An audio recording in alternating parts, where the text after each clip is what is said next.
आपने एक चीज हमेशा नोटिस की होगी कि जब भी भारत डिफेंस के क्षेत्र में कोई नई उपलब्धि हासिल करता है, किसी नए वेपन का परीक्षण करता है, तो जो हमारे फ्रेंडली नेशंस हैं, यानी इजराइल, रशिया या फिर आप फ्रांस को ले लीजिए, इनकी ओर से ज्यादा बड़ा रिएक्शन देखने के लिए आपको अक्सर नहीं मिलेगा। यानी प्रशंसा हो या फिर क्रिटिसिज्म हो, दोनों ही तरह की चीजें आप ज्यादा एक्सपेक्ट नहीं कर सकते।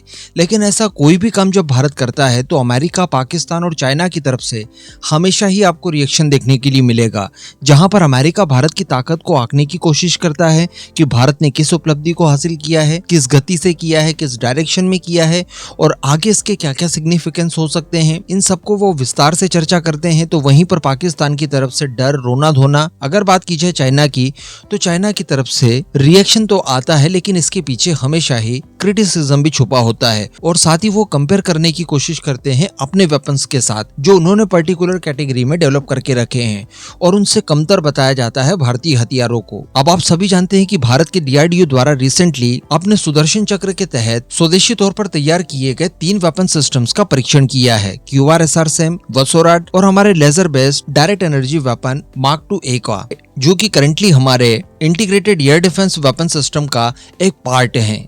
ये जो तीनों ही वेपन सिस्टम का हम लोगों ने परीक्षण किया है, ये न केवल सफल रहे हैं, बल्कि ये इस बात की गारंटी देते हैं कि किसी भी तरह के छोटे ऑब्जेक्ट्स हों, जिसमें ड्रोन्स आप ले लीजिए, बड़े ड्रोन्स ले लीजिए, हेलीकॉप्टर्स ले लीजिए, क्रूज मिसाइल्स ले लीजिए, किसी तरह के कोई रॉकेट्स वगैरह हों, इवन हाई एल्टीट्यूड पर, लो एल्टीट्यूड पर, फास्ट मूविंग हो, किसी भी तरह का कोई भी टारगेट हो, इनसे बचकर नहीं जा सकता। अब इसको लेकर चाइना की तरफ से रिएक्शन देखने के लिए मिला है।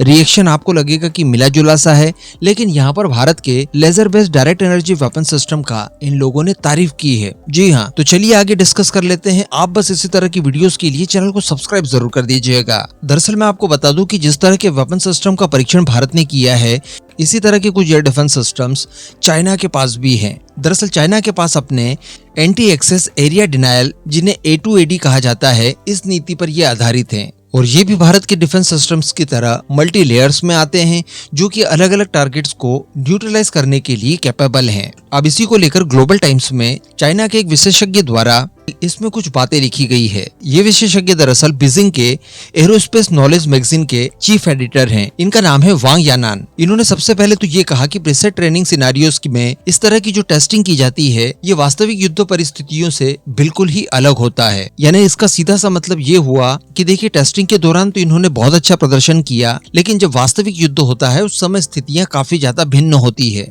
और वो वैसा परफॉर्म वहां पर नहीं कर पाते हैं। आगे इन्होंने कहा कि इसकी मारक क्षमता काफी ज्यादा सीमित होती है। इस तरह के integrated air defence systems highly effective information के आधार पर काम करते हैं। कहने का मतलब, आपके पास एयर डिफेंस सिस्टम्स तो हैं, लेकिन जब तक इन्हें सिग्निफिकेंट डाटा नहीं मिलेगा, लोकेशंस वगैरह नहीं मिलेगी, इन्फॉर्मेशन नहीं मिलेगी, ये उतना अच्छा परफॉर्म नहीं कर पाएंगे।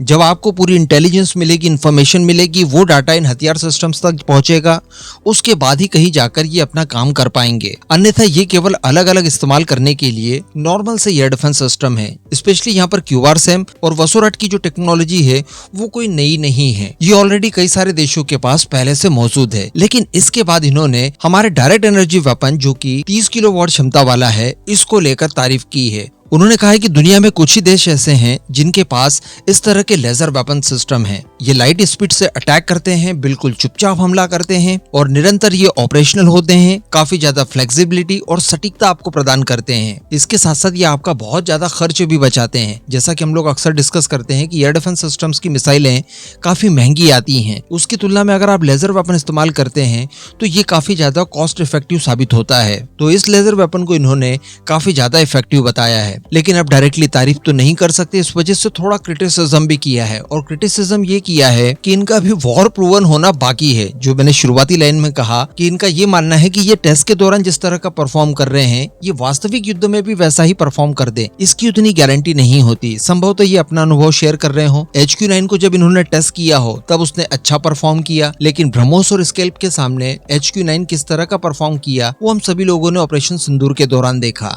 लेकिन अल्टीमेटली इसकी प्रशंसा प्रशंसा करते हुए इसे एक महत्वपूर्ण प्रगति के तौर पर इन्होंने चिन्हित किया। अब वैसे इनकी परेशानी समझी जा सकती है। इनके द्वारा जो वेपन्स दिए जाते हैं पाकिस्तान को, जो कि पाकिस्तान की टोटल रिक्वायरमेंट का इस समय 80 से लेकर 83% के आसपास बनता है, वो सभी वेपन्स ऑपरेशन सिंदूर में जिस तरह से फ्लॉप साबित हुए हैं, उसके बाद ये आगामी भारत के जितने भी वेपन्स हैं उन्हें ये हल्के में तो बिल्कुल नहीं ले सकते।